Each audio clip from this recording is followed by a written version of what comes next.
A paz do Senhor, bonito de Jesus. Vamos continuar a nossa leitura de um capítulo por dia e hoje nós vamos ler Lucas capítulo 6. O Senhor Jesus é Senhor do sábado.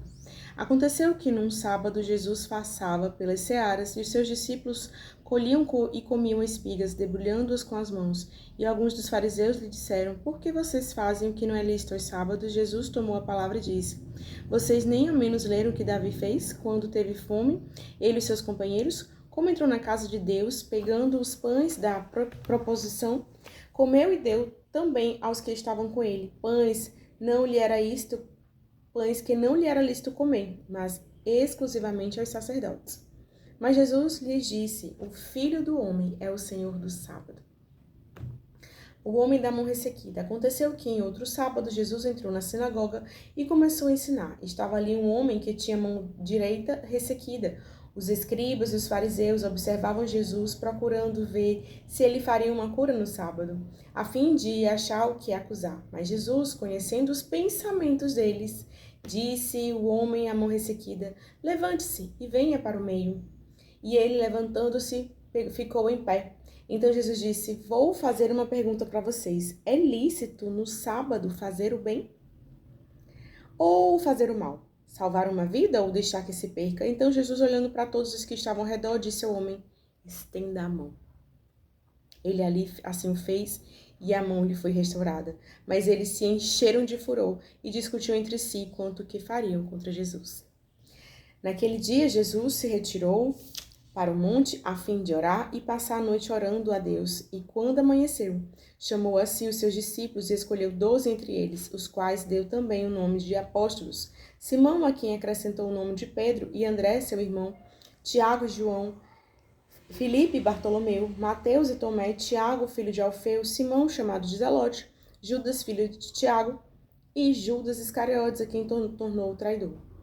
Jesus ensina a curar muitas pessoas. E, descendo com ele do monte, Jesus parou num lugar plano, onde se encontravam muitos discípulos, seus e grandes multidão, da Judéia, de Jerusalém, do litoral de Tiro e Sidom, e que vieram para ouvir e para ser curados de suas doenças.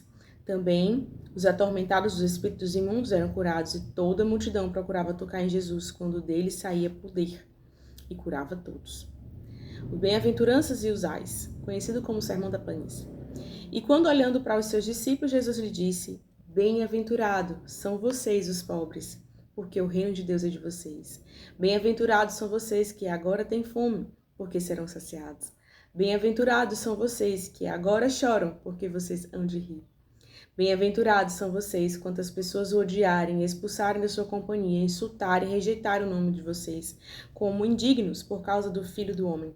Alegre-se naquele dia e exultem, porque grande é a recompensa de vocês nos céus, porque os pais dessas pessoas vieram, os mesmos com os profetas. Fizeram o mesmo com os profetas. Mas ai de vocês, os ricos, porque vocês já receberam a consolação.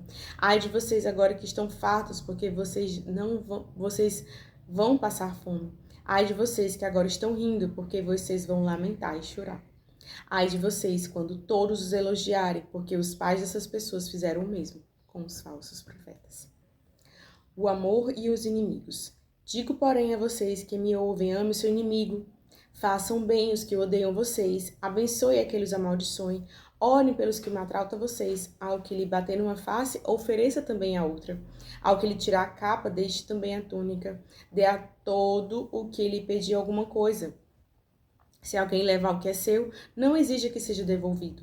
Faça aos outros o mesmo que vocês querem que façam a vocês.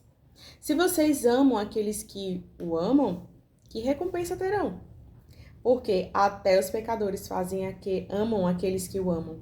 Se fizerem o bem aos que lhe fazem o bem, que recompensa terão? Até os pecadores fazem isso. E se prestarem àqueles a quem recebem, que recompensa terão? E se os pecadores emprestam aos pecadores para receber o outro tanto, vocês, porém, amem o seu inimigo, façam bem, emprestem sem esperar nada em troca. Vocês terão uma grande recompensa e serão filhos do Altíssimo, pois ele é bondoso até com os ingratos e maus. Sejam misericordiosos, como também é misericordioso o Pai de vocês. O hábito de julgar os outros. Não julgue, vocês não serão julgados. Não condene, vocês não serão condenados. Perdoe, serão perdoados. Deles o que será dado. Boa medida, prensada, sacudida e transbordante será dada a vocês, porque com a medida em que vocês medirem, vocês também serão medidos. Jesus lhe contou também uma parábola. Será que um cego pode guiar outro cego? Não é o fato de ambos caírem no buraco. O discípulo não está acima do seu mestre, todo aquele, porém, que for bem instruído será como seu mestre. Porque você que vê o cisco do seu irmão, mas não repara na trave que está no seu próprio olho, como vocês poderão dizer aos seus irmãos: deixe, irmão, que tire o cisco que está no seu olho, se você não repara na trave que está no seu próprio olho? Hipócritas, tirem primeiro do seu olho, então vocês verão claramente para tirar o cisco dos olhos dos seus irmãos. Árvore seus frutos, não há árvore boa que dê mau fruto, nem árvore má que dê bom fruto, porque cada árvore é conhecida pelos frutos que produz, porque não se colhem figos de erva daninha, nem se apanha a uva dos espinheiros. A pessoa boa tira bem do bom tesouro do coração, a pessoa má tira o mal do mau tesouro, porque a boca fala do que o coração está cheio. 2 fundamentos. Porque vocês me chamam Senhor e Senhor e não fazem o que eu mando. Eu vou mostrar a vocês a quem é semelhante todo aquele que vem a mim, ouve as minhas palavras e as pratica. Ele é semelhante ao homem que construiu a casa, cavou, abriu profunda vala e lançou os alicerces sobre a rocha. Quando veio a enchente, as águas bateram. Toda aquela casa não pôde abalar, por ter sido bem construída. Mas, o que ouve e não pratica é semelhante ao homem que construiu a casa sobre a terra sem alicerce. Quando as águas bateram contra ela, logo desabou e aconteceu que foi grande a ruína daquela casa. Eu profetizo sobre a sua vida que você está construindo a sua casa, a sua fé, sobre o firme fundamento que é Jesus, sobre o firme fundamento que é a sua palavra, e que vamos estar juntos com muita alegria, com muita fé, orando todos os dias e lendo a palavra do Senhor. Eu profetizo sobre a sua vida que você será um dos bem-aventurados, que vai ser consolado, que vai receber alimento do Senhor, que vai receber de tudo que você precisou. O Senhor vai fartar sobre a sua vida. Eu profetizo sobre a sua vida que, como os 12 apóstolos, o Senhor também te ajude a segui-lo e não ser como o traidor, porque aqui diz que Judas Iscariotes se tornou traidor, mas você será dos que permanecerão firmes, ainda que venha perseguição. Eu profetizo sobre você que o Senhor Jesus, ele não é só Senhor do sábado, mas é Senhor da sua vida também. Amém?